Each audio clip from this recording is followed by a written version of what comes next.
Esprit de la cupidité. L'argent au prix de son âme. Voici Christiane, une jeune femme. Honnêtement, dans sa vie, rien ne va. Pas de boulot, pas de stabilité, pas de fiancé, pas de petit ami. Malgré toutes ces tentatives, les prières, les jeûnes, les veilles, rien ne va. Et le pire, elle continue toujours de vivre auprès de sa mère dans un quartier vraiment pas enviable. Un jour, alors qu'elle était en pleine réflexion sur sa situation, son amie Colette vint la voir. Je te salue, Christiane, ma sœur. Comme toujours, Colette commença à la sermonner. Christiane, disait Colette, il faut que tu changes ta façon de voir, sinon tu finiras par vieillir dans cette maison. À ton âge, regarde-toi. Regarde là où tu vis encore avec ta mère, étant jeune femme. Christiane qui disait, mais Dieu fera, ça va aller un jour. Colette dit, regarde-toi, quand? Même un simple téléphone Android tu n'as pas, mais moi j'en ai 2 déjà. Christiane, tu dois sortir. Même un simple homme peut changer ta vie, mais si tu dis Dieu, Dieu, tu finiras par vieillir. Pendant ce temps, la mère de Christiane, à l'intérieur, les écoutait à la porte. Elle referma le rideau. Lorsque Colette continuait de persuader son ami sur son état, il faut que tu sortes. Tu peux même trouver des hommes dehors et les convertir plus tard pour un bon mariage. De toutes les façons, moi je m'en vais. Continue dans ta vie à attendre Dieu si tu veux. Un jour, tu vas te lever vieille dans cette maison avec ta mère pauvre. Elle s'en alla. Christiane, triste et abattue, réfléchissait à ces mots quand sa mère sortit et vint s'asseoir auprès d'elle. Ma fille, disait la mère, ça va aller, ayons foi en Dieu. Christiane qui dit, ma mère, mais vraiment Dieu tarde, ça ne va pas, regarde-moi, je vieillis. La mère qui dit, ayons la foi, ça finira par aller. Christiane commence à changer de langage. Non, ma mère, vraiment je suis fatigué de cette vie. Je suis fatigué de vivre dans cette maison ainsi. Regarde-moi, j'ai le diplôme, pas de travail, pas de fiancé. Et je vis à tes dépens. Non, ma mère, je vais penser autrement. Elle se leva et rentra. La mère commença à s'inquiéter. Bien-aimé, tu dois savoir choisir tes amis et qui écouter parce que les mauvaises compagnies finissent toujours par corrompre les bonnes mœurs. Quelques minutes plus tard, nous voyons Christiane dans la rue qui marchait en réflexion, en pensant à sa vie, à ce qu'elle deviendra et surtout à tout ce que lui disait son ami il y a un moment. Voici un homme. Lui, sa spécialité, c'est attirer les femmes qui sont désespérément à la recherche d'argent ou de mariage par son parfum maléfique. Le méchant homme se prépara donc à aller à la quête de potentielles femmes qu'il pourrait attirer pour son prochain sacrifice. Cet homme se parfuma donc le corps avec son parfum maléfique, prit sa moto et va à la chasse. Bien-aimé, veille sur ton âme. Pendant ce temps, n'oubliez pas que Christiane était déjà influencée par les conseils de son ami. La voici, Christiane, assise dans la rue, en réfléchissant à ce que lui disait Colette il y a un moment. Ma sœur, regarde-toi. Cherche-toi un homme. L'église ne va pas te sauver. Regarde, même un simple androïde tu n'as pas. Tandis que moi j'en ai 2. Christiane réfléchissait sur tout cela lorsque le méchant homme passait dans cette rue et la remarqua assise, triste, en réflexion. Le méchant homme fit donc demi-tour et vint vers Christiane. Si Christiane n'avait pas été influencée par les mauvais conseils, certainement elle ne serait pas là en ce moment et le méchant homme ne l'aurait pas aperçu. Le méchant homme s'approcha donc et la salua. « Je vous salue, jeune dame. Je passais quand je me suis aperçu que vous aviez un peu de temps. Je me disais si nous pourrions aller nous asseoir quelque part et prendre un verre. » Christiane dit, mais non, je ne fais pas ce genre de choses.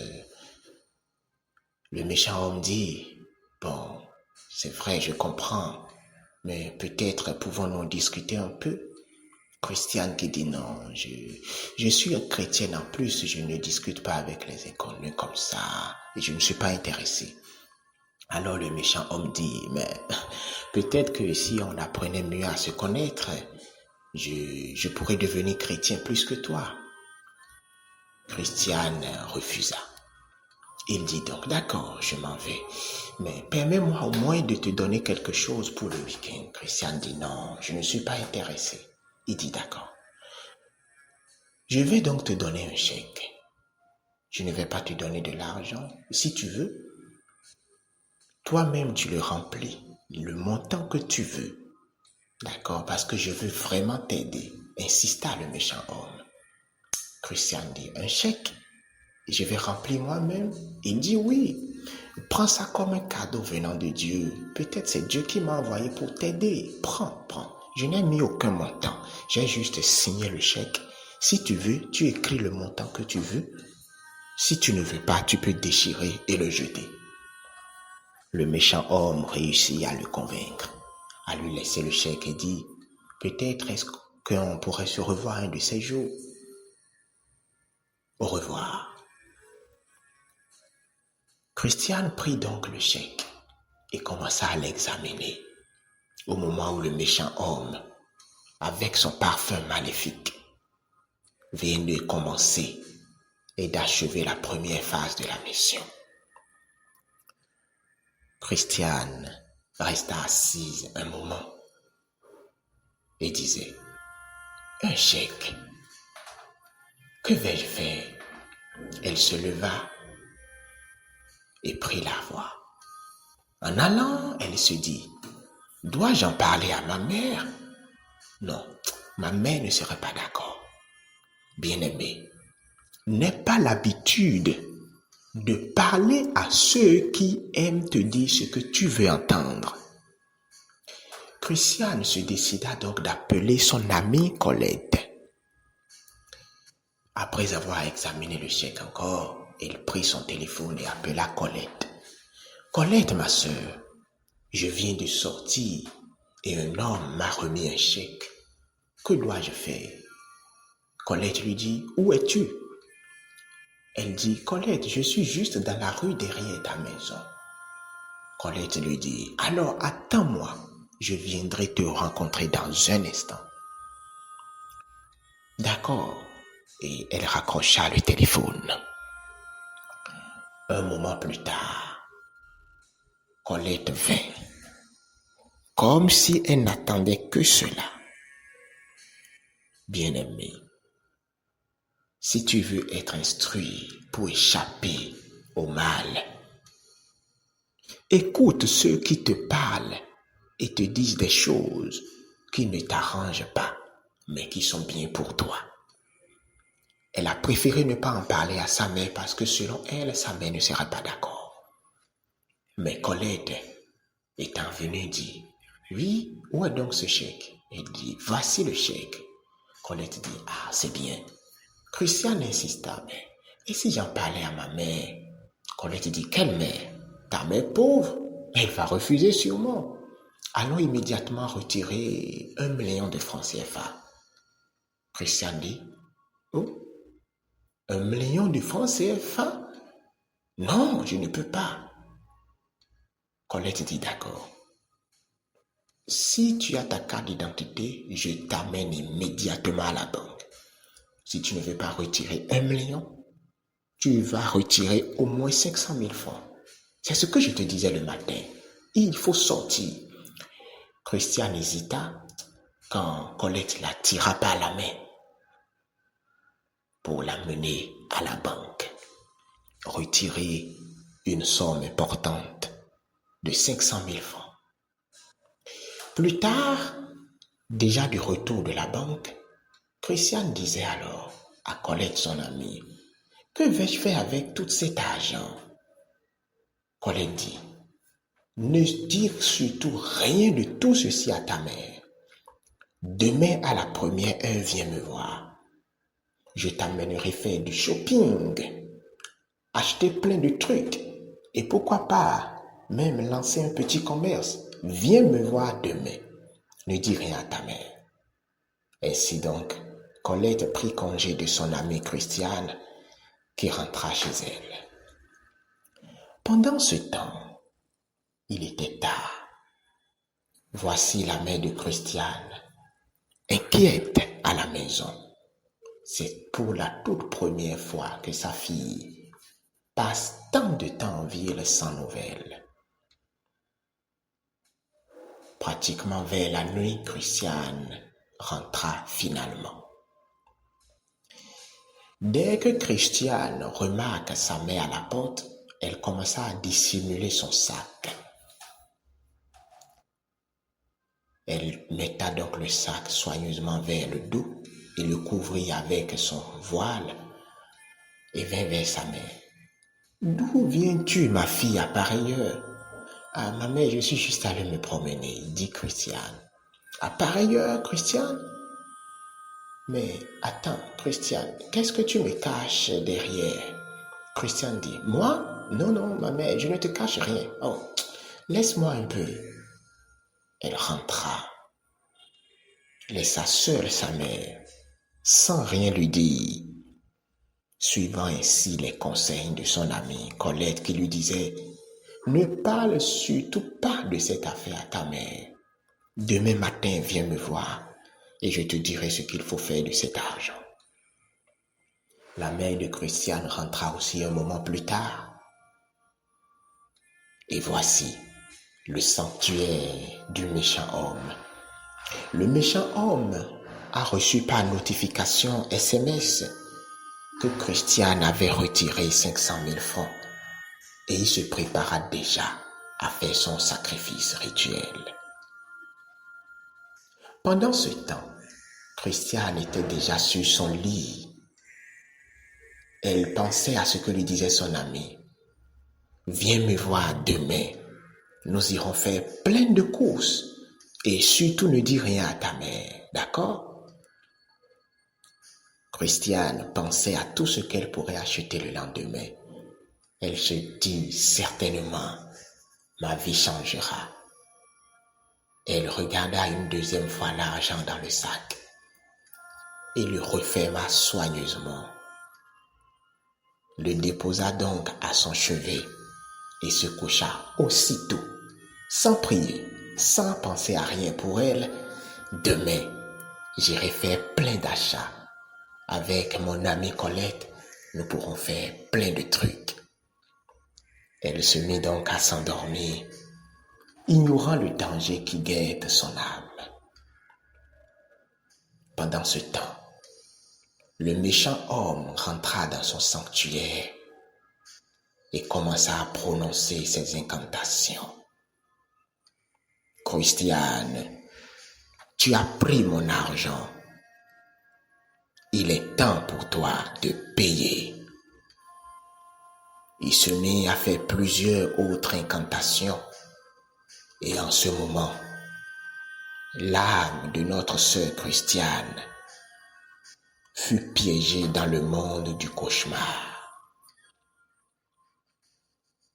Christiane commença donc à faire un cauchemar. Dans son cauchemar, elle se vit dans une brousse, à genoux, avec le sac d'argent en main. Elle était surprise. Elle jeta subitement le sac et se mit à chercher son chemin. Voilà, son âme est piégée par l'argent. Elle veut jeter l'argent dans le songe, mais c'est déjà trop tard.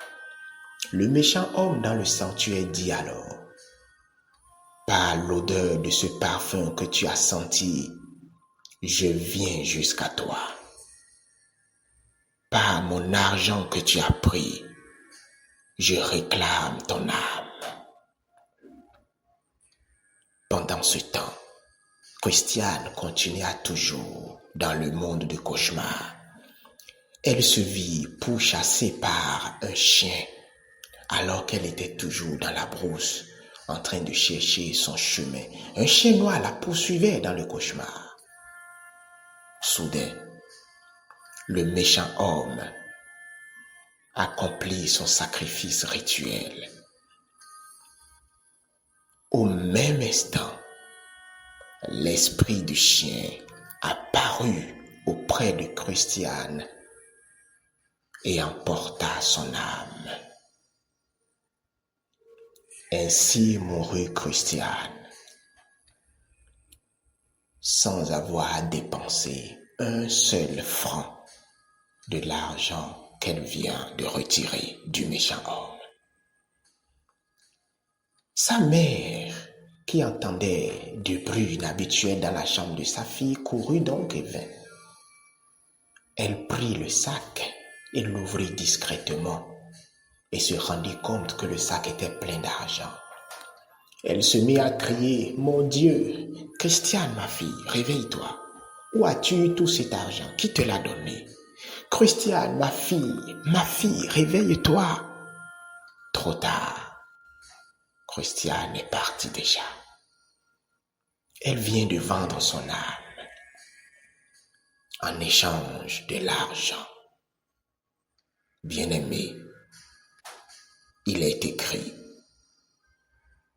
c'est en effet une grande source de gain que la piété évite le contentement.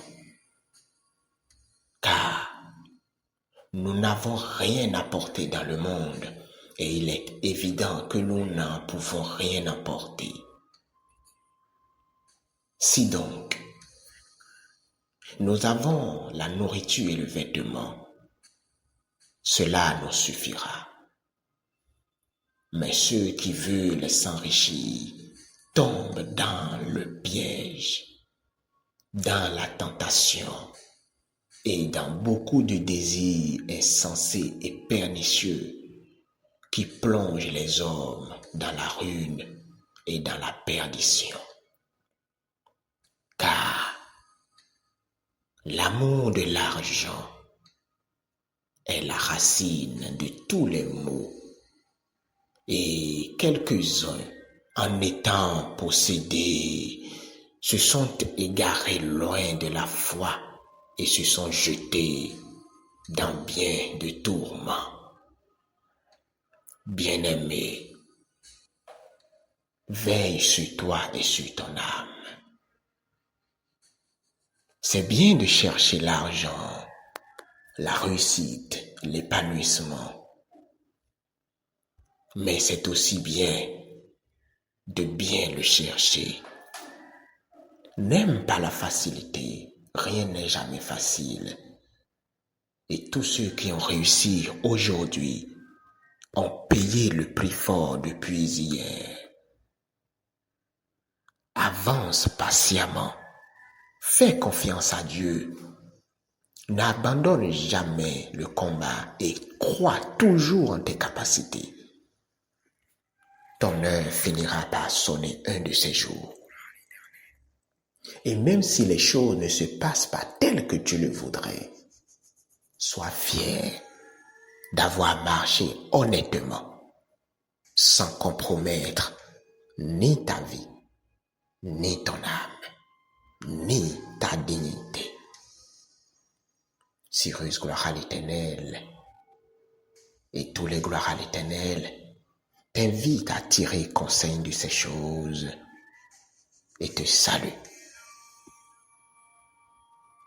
Cyrus, l'Apocalypse.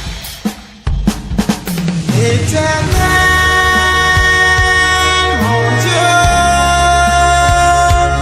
aide-moi toujours t'aimer. Éternel, des armées, aide-moi toujours te servir. Quand je pense